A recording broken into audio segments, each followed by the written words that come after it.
오늘 함께 나누실 하나님의 말씀은 신약성경의 로마서 7장입니다. 로마서 7장 뒷부분에 21절부터 8장 6절까지 7장 21절부터 8장 6절까지 함께 교독하시겠습니다. 그러므로 내가 한 법을 깨달았노니 곧 선을 행하기 원하는 나에게 악이 함께 있는 것이로다. 내 지체 속에서 한 다른 법이 내 마음의 법과 싸워 내 지체 속에 있는 죄의 법으로 나를 사로잡는 것을 보는도다.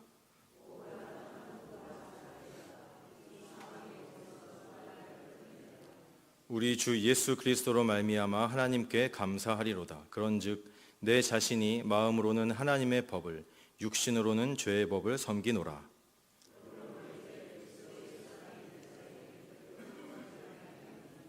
이는 그리스도 예수 안에 있는 생명의 성령의 법이 죄와 사망의 법에서 너를 해방하였음이라.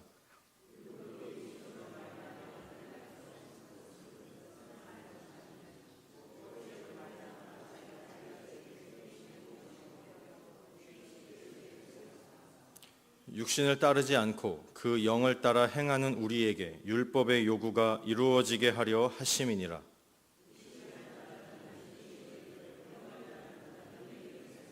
다 같이 육신의 생각은 사망이요 영의 생각은 생명과 평안이니라.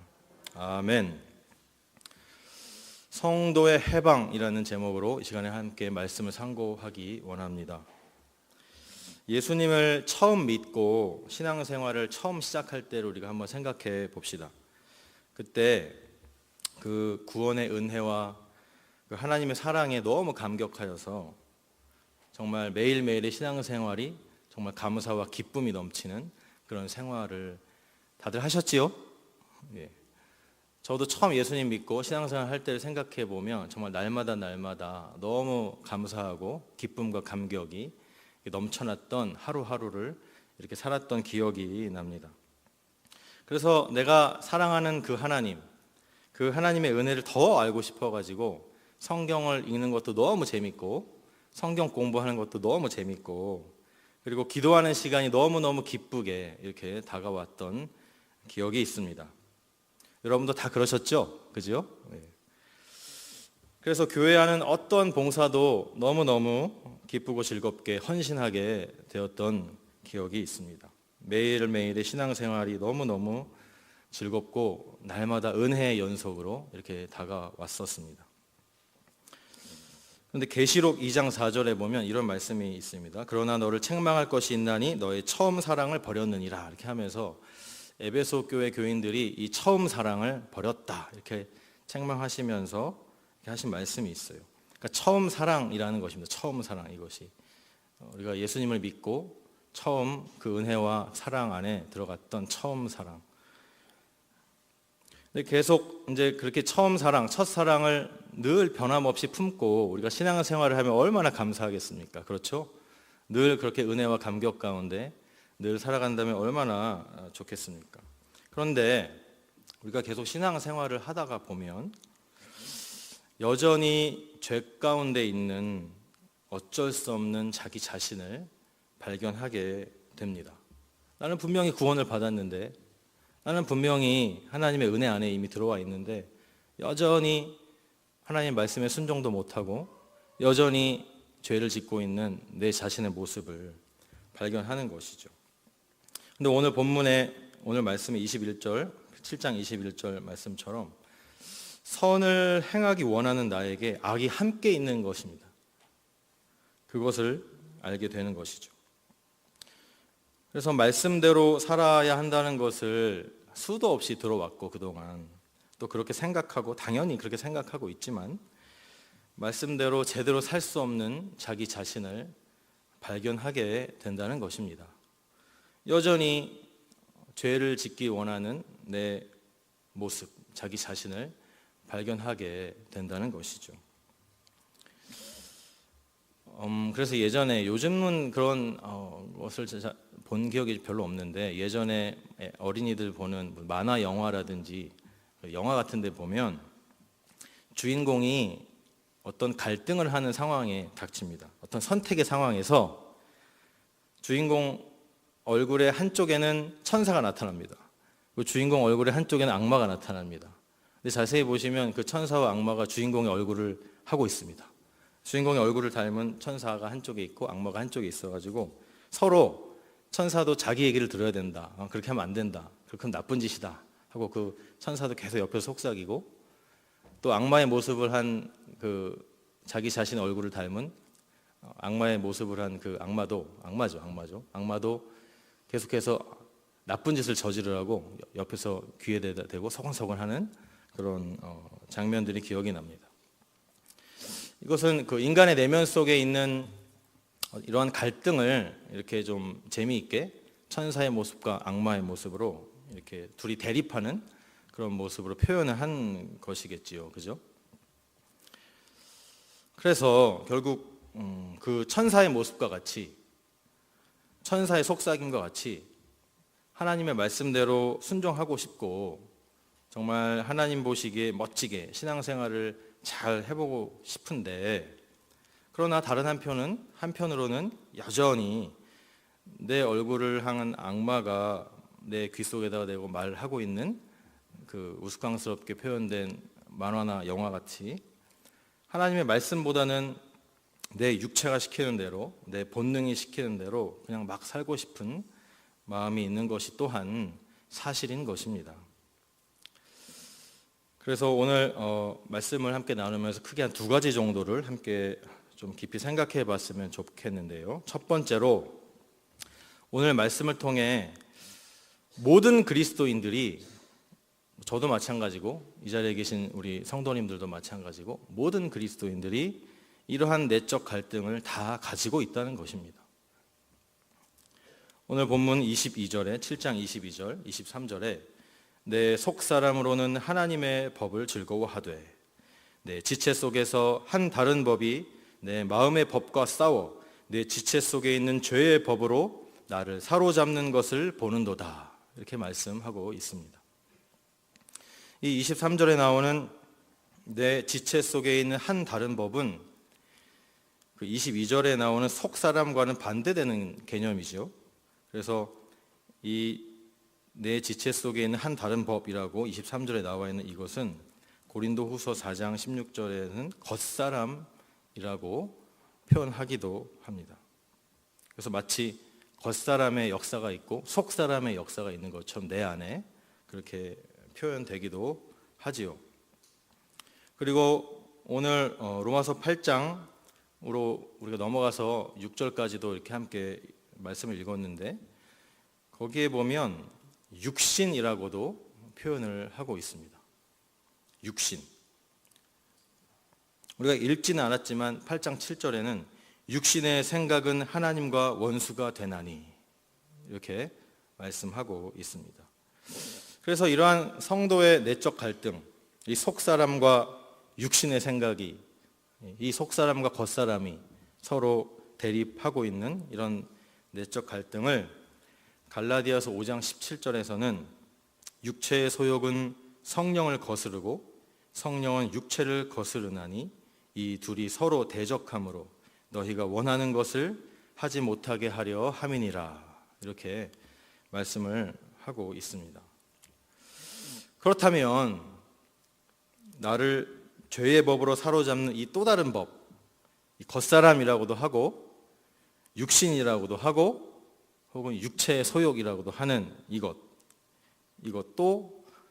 뭐 옛 성품이라고도 표현되기도 하는 이것의 특징이 도대체 무엇인가 한번 살펴봤으면 좋겠습니다.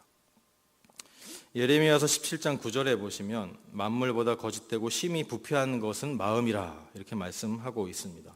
아담과 하와의 범죄 이후에 모든 인간의 마음이 매우 부패하여 있다는 것입니다.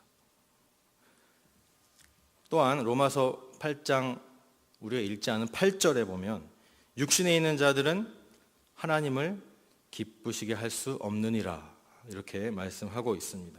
하나님께서는 그러한 마음이 부패한 상태로 육신대로 살아가는 사람들을 기뻐하시지 않는다라는 그런 말씀이지요. 또한 로마서 7장 18절에도 내 속, 곧 내 육신에 선한 것이 거하지 아니하는 줄을 아노니 원함은 내게 있으나 선을 행하는 것은 없노라. 이렇게 말씀하고 있습니다. 그렇게 육신대로 살아가는 삶 속에는 선한 것이 전혀 거하지도 않고 거할 수도 없다. 그런 말씀을 하고 계신 것입니다. 다시 정리하자면 우리 인간은 아담과 하와 이후로 원래부터 죄인이었기 때문에 그 옛 성품, 육신의 생각, 겉사람이라고도 표현되는 그것이 심히 부패되어 있다는 것입니다. 그래서 우리가 예수님을 믿고 거듭났어도 그러한 부패 성향은 여전히 우리 안에 남아있다라는 그런 말씀을 하고 있는 것입니다. 다 남아있다는 것입니다. 그것이. 하지만 우리는 분명히 예수님을 믿고 새 생명으로 거듭난 줄로 믿습니다. 우리는 예수님 믿고 새 생명으로 거듭났습니다. 하지만 여전히 그 옛사람의 성품을 우리가 무시할 수 없는 그런 상황에 있다는 것이죠. 그렇다면 우리가 예수님 믿고 새 생명 얻었는데 이 새 생명, 오늘 로마서 본문에 보면은 속사람이라고 표현되어 있는 이 속사람의 특징은 무엇인지 또 간단히 정리를 해보자면, 그래서 오늘 22절, 본문 22절, 7장 22절에 보면 내 속사람으로는 하나님의 법을 즐거워하되 이렇게 말씀하고 있죠. 분명히 이 속사람이라는 것은 하나님의 법을 즐거워한다고 말씀하고 있고, 그 말씀은 이 속사람은 하나님의 뜻과 계획을 즐거워하기 때문에 그래서 그 하나님의 말씀 그대로 순종한다는 것입니다. 이 속사람은, 내가 거듭남을 통하여 내 안에 생겨난 이 속사람은 그렇다는 것이죠.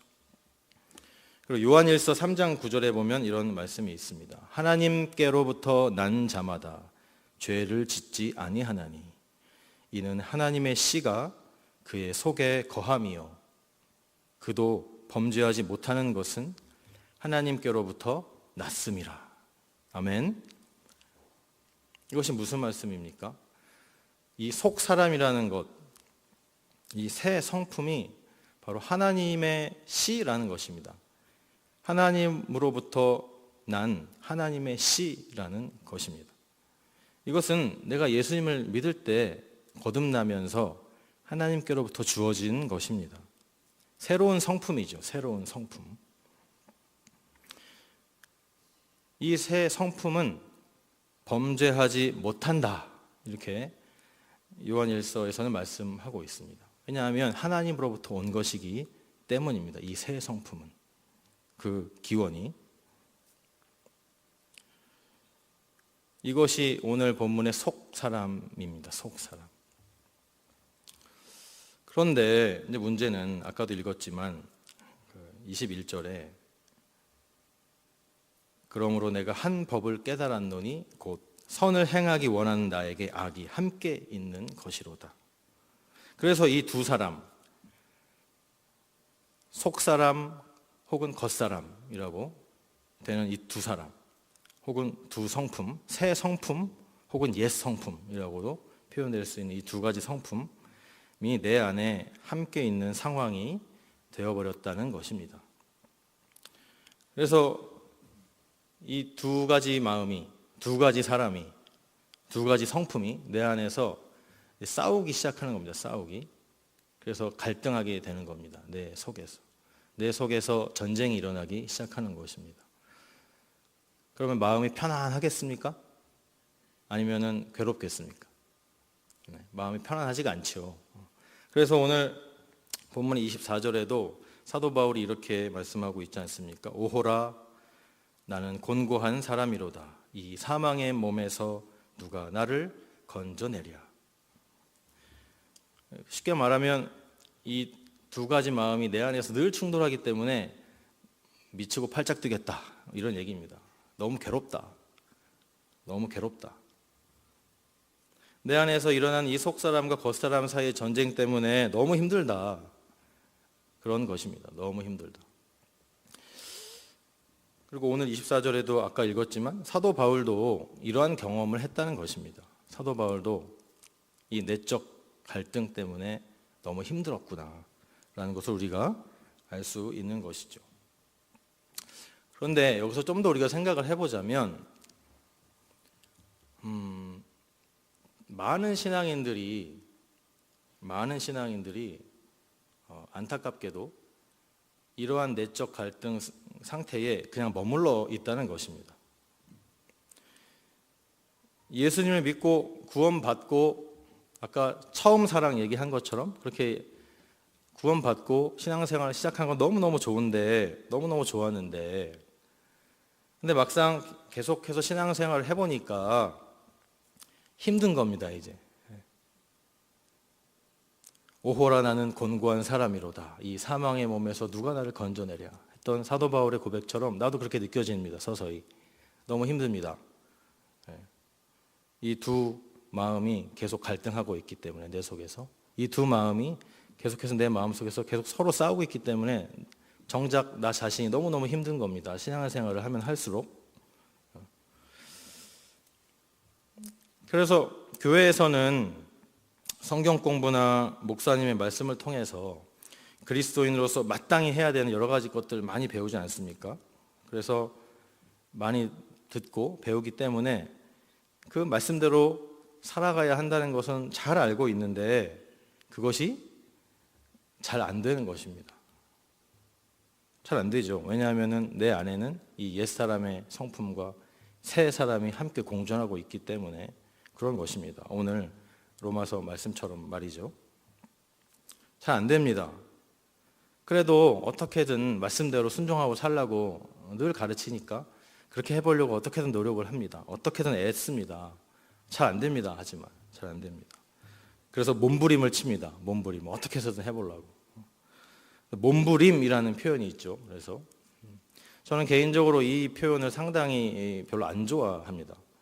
왜냐하면 성도가 왜 이 복된 하나님의 자녀들이 인생을 몸부림치며 살아야 하는가? 언제까지 몸부림치며 살아야 하는가? 언제까지 이 내적 갈등 속에서 헤매면서 살아야 되는가? 그런 인생으로 쭉 간다면 이 인생이 얼마나 괴롭겠습니까? 그죠? 근데 안타까운 것은 이 갈등의 상황에서 평생을 사는 사람들도 적지 않다는 사실입니다. 이러면 신앙생활이 너무 힘듭니다. 신앙생활이 너무 힘들어요. 고통의 연속입니다. 신앙생활은. 그렇게 힘들게 신앙생활을 하다가 나름대로 해결책을 찾습니다. 나름대로. 그것이 뭐냐면 이렇게 생각하는 것입니다. 어차피 하나님의 말씀 못 지킬 거 그냥 지킬 수 있는 것만 겨우 조금이라도 지키고 살아가자. 이렇게 생각합니다. 그래서 지킬 수 있는 말씀만 선택적으로 지키기 시작합니다. 그러면서 절대 지킬 수 없는 말씀이라고 나름대로 딱딱딱딱 이렇게 이제 규정을 짓고 살아가는 것이죠. 이것은 절대 내가 죽었다 깨나도 할 수 없는 일. 이것은 내가 죽었다 깨나도 절대 순종할 수 없는 그러한 말씀이라고 나름 정해놓고 이렇게 살아가는 것입니다. 그래서 그런 말씀이 선포되면 아예 눈과 귀를 닫아버립니다. 그래서 그런 말씀이 선포되면 주여 하면서 그냥 모른 척 쓱 이렇게 지나가는 것이죠. 왜냐하면 지금 이 내적 갈등 가운데 빠져있는 내 스스로는 전혀 그 말씀에 순종할 수 없기 때문에 그런 것입니다. 이런 것들이 쌓입니다. 이런 것들이 쌓여요. 이런 것들이 쌓이기 시작하면서 시간은 계속 지나가고 세월은 흘러갑니다. 이렇게 처음에는 예수님 믿고 너무 신나가지고 너무 좋았는데 이제 신앙의 연수가 쌓여져 가면서 이 내적 갈등을 잘 해결하지 못했기 때문에 나름대로 이렇게 지킬 것만 지켜가고 안 지킬 것은 절대 평생 못 지키고 절대 안 지키고 그냥 귀로 흘려버리고 마음이 굳어져 가면서 그냥 그렇게 신앙의 연수가 쌓여가는 것이지요. 그래서 시간이 이제 수십 년 지나게 되면 그냥 신앙생활이 별 기쁨이 없습니다. 별 기적도 내 삶에 일어나지 않습니다. 하나님이 역사하시는 것 같지 않습니다. 그냥 뭐 종교 생활이나 문화 생활 비슷하게 이렇게 교회 생활을 하게 되는 것입니다. 여러분, 이런 신앙생활 하고 싶으십니까? 이런 신앙생활은 절대 해서도 안 되고 흉내도 내시기 마시기 바랍니다. 절대 이런 생활 하시지 마시기 바랍니다. 이것은 하나님의 말씀을 잘 이해하지 못해서 오는 데서 오는 것입니다. 하나님께서 우리가 그렇게 고통 가운데 있길 원하실까요? 우리가 그렇게 내적 갈등, 옛사람의 모습과 새사람의 모습이 평생 그냥 충돌하는 가운데서 평생 그냥 몸부림치면서 평생 고통 가운데 그렇게 사시길 원하실까요, 하나님이? 하나님은 그런 이상한 하나님이 아닙니다. 하나님은 우리가 예수님 믿음으로 하나님과 함께 정말로 그리스도인답게 기쁨과 사랑과 행복이 넘쳐나는 그런 삶을 살기를 또한 원하시는 줄로 믿으시기 바랍니다. 하나님은 우리를 그렇게 고통 가운데, 예수님도 믿는데 아직까지 고통 가운데 그렇게 내버려 두시지를 원치 않으십니다. 그래서 두 번째로 오늘 말씀을 통해서 우리가 이제 생각해 볼 것이 뭐냐 하면, 오늘 8장에 있는 말씀처럼 하나님께서 우리를 이러한 갈등과 고통 속에서 결국에는 해방시켜 주신다는 사실을 믿으시기 바랍니다. 하나님은 원치 않으십니다. 우리가 그런 고통 가운데 있는 것. 그래서 하나님은 우리를 사랑하시기 때문에 이러한 내적 갈등으로부터 벗어날 수 있는 해결책을 주신 것입니다. 우리가 아까 읽은 로마서 8장에서 이러한 고통의 상황에서 어떻게 우리가 벗어날 수 있는가를 잘 말씀해 주고 있습니다. 우리 8장 1절 2절을 제가 다시 한번 읽어보겠습니다. 그러므로 이제 그리스도 예수 안에 있는 자에게는 결코 정죄함이 없나니 이는 그리스도 예수 안에 있는 생명의 성령의 법이 죄와 사망의 법에서 너를 해방하였음이라. 아멘. 여러분 믿으십니까? 그리스도 예수 안에 있는 생명의 성령의 법으로 우리를 해방시켜 주셨다는 것입니다. 해방시켜 주셨다는 것입니다. 해방. 영어적인 표현으로 말하자면 이러한 갈등과 고통 속에서 우리에게 자유를 주셨다는 것입니다. 이 생명의 성령의 법이 바로 우리를 이 속사람과 겉사람의 갈등과 고통 속에서 해방시켜 준다는 것입니다. 이것이 유일한 해결책이라고 말씀하고 있습니다. 로마서 8장 우리가 읽지 않았는데 다 읽진 않았지만 13절에 보면 너희가 육신대로 살면 반드시 죽을 것이로되 영으로서 몸의 행실을 죽이면 살리니.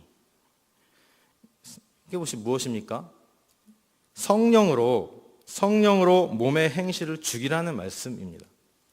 성령으로 겉사람을 죽이면, 이 성령으로 옛 성품을 죽이면 그러한 갈등과 고통 속에서 해방된다는 것입니다. 할렐루야.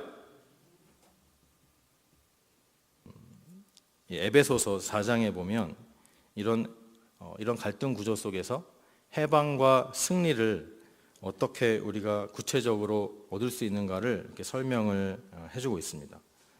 에베소 4장 22절, 23절, 24절에 보면 너희는 유혹의 욕심을 따라 썩어져가는 구습을 따르는 옛사람을 벗어버리고 오직 너희의 심령이 새롭게 되어 하나님을 따라 의와 진리의 거룩함으로 지으심을 받은 새 사람을 입으라. 아멘. 쉽게 말하면 옛사람을 벗고 새 사람을 입어라. 이런 말씀입니다. 말은 쉽습니다.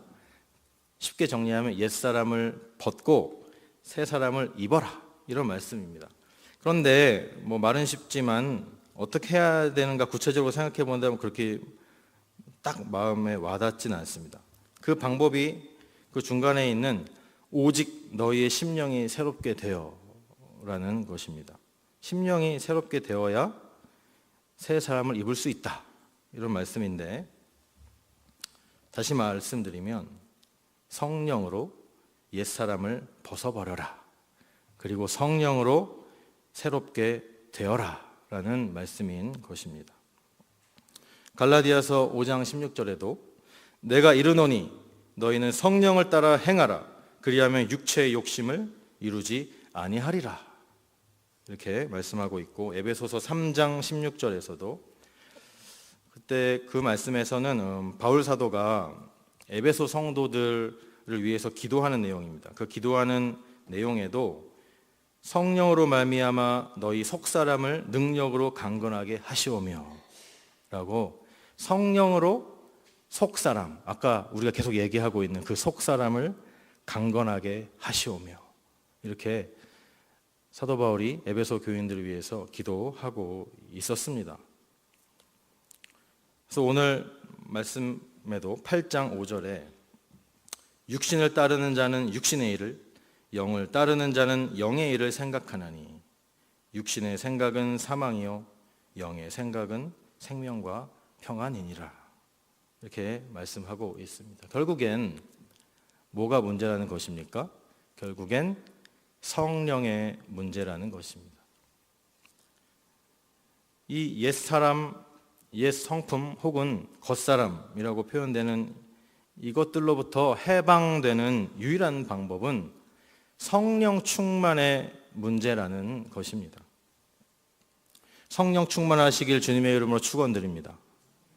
결국은 성령 충만의 문제입니다. 이것이 안 되면 평생 옛사람과 새사람의 그 갈등 구조 속에서 늘 고통스러워하고 늘 그 갈등 가운데 힘들게 신앙생활을 할 수밖에 없는 것이 우리의 내면이 그렇게 생겨 먹었습니다. 그렇다면 어떻게 해야 성령 충만을 받을 것인가? 여러분, 성령 충만 어떻게 받는지 모르십니까? 다 아시죠? 그죠? 보통 말씀과 기도 열심히 하면 된다, 이렇게 보통 얘기합니다. 맞습니다. 말씀 생활 열심히 하고 예배 생활 열심히 하고 기도 열심히 하면 성령 충만합니다. 맞습니까? 맞습니다. 맞는데 너무나도 당연한 답이고 두 번 얘기하면 잔소리인 그런 답인데도 이게 잘 안 된다는 것이죠. 성령 충만이 될 때까지 잘 안 된다는 것입니다. 이 말씀과 기도 생활을 열심히 하다 보면 반드시 하게 되는 것이 있습니다. 그러니까 말씀과 기도 생활의 범주 안에 들어가 있는 것인데, 그것이 뭐냐 하면 회개 기도가 반드시 나오게 되어 있습니다. 회개 기도. 이 회개 기도의 중요성에 대해서는 과거에도 설교 시간에 한번 말씀드린 적이 있습니다. 회개 기도는 너무너무 중요합니다.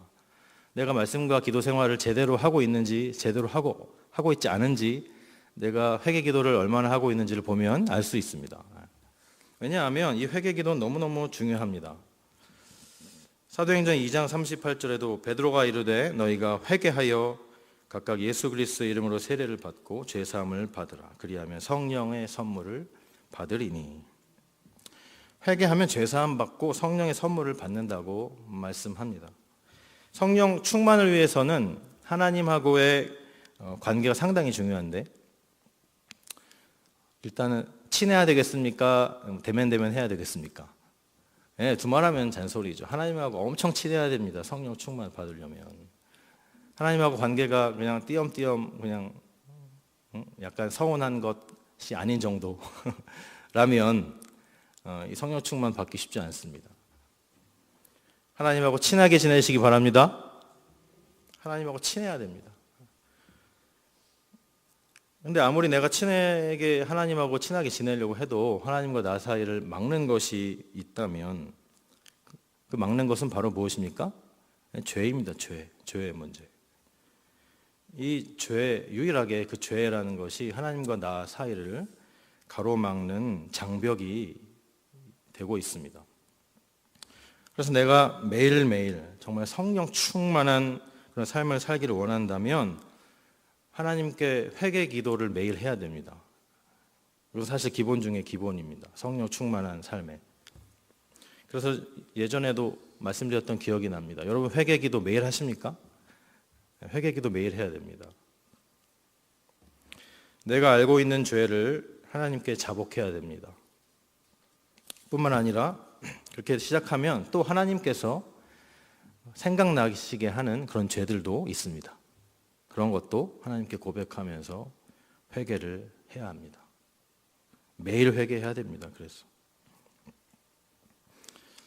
우리는 예수님을 믿게 됨과 동시에 성령 하나님께서 우리 안에 내주하시게 됩니다. 여러분 믿으십니까? 여러분 안에 성령님 계시죠? 그죠? 예수님 믿으면 그 믿음과 동시에 성령님이 우리 안에 들어오십니다. 그러나 그 성령 하나님께서 내 안에 충만하게 거하도록 하시기 위해서는 내 자신을 항상 돌아보아야 하는 것입니다. 그래서 철저히 자기 자신을 돌아보고 매일 회개하는 그런 삶이 필요합니다. 그리고 이 회개에다 더해서 이 성령 충만을 간절히 사모해야 됩니다. 간절히. 여러분 성령 충만 간절히 사모하십니까? 간절히 사모하십니까? 이게 간절히 사모가 안 되면 성령 충만이 일어나지 않습니다. 별로 사모함이 없이 그냥 뭐 성령 충만하면 뭐 좋고 뭐 성령 충만 안 해도 뭐 괜찮고 뭐 신앙생활 하는데 큰 문제 없으니까 뭐 이렇게 생각하신다면 이러한 자세로는 성령 충만을 얻기 어렵습니다. 여러분 안에 계신 성령 하나님의 충만히 거하심을 간절히 사모하시기 바랍니다. 그래야지 충만히 거하시는 것입니다.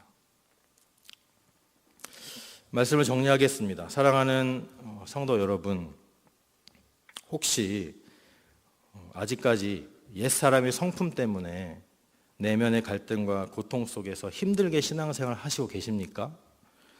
아니면 오랜 세월 동안 그 갈등과 고통 때문에 마음이 딱딱해져서 아무런 신앙생활에 기대함이 없고 하나님께도 별 큰 기대가 없이 그냥 그저 그렇게 교회 생활을 하고 계시지는 않으십니까? 내 힘만으로는 절대 이 세 사람의 인생을 살아갈 수가 없습니다. 성령 충만하시기 바랍니다. 성령 충만을 간절히 사모하시기 바랍니다. 하나님께서 지금 나에게 명령하고 계십니다. 술 취하지 말라. 이는 방탕한 것이니 오직 성령으로 충만함을 받으라. 아멘. 성령 충만으로 나아가시는 귀한 성도들 되시길 주님의 이름으로 축원드립니다. 기도하시겠습니다.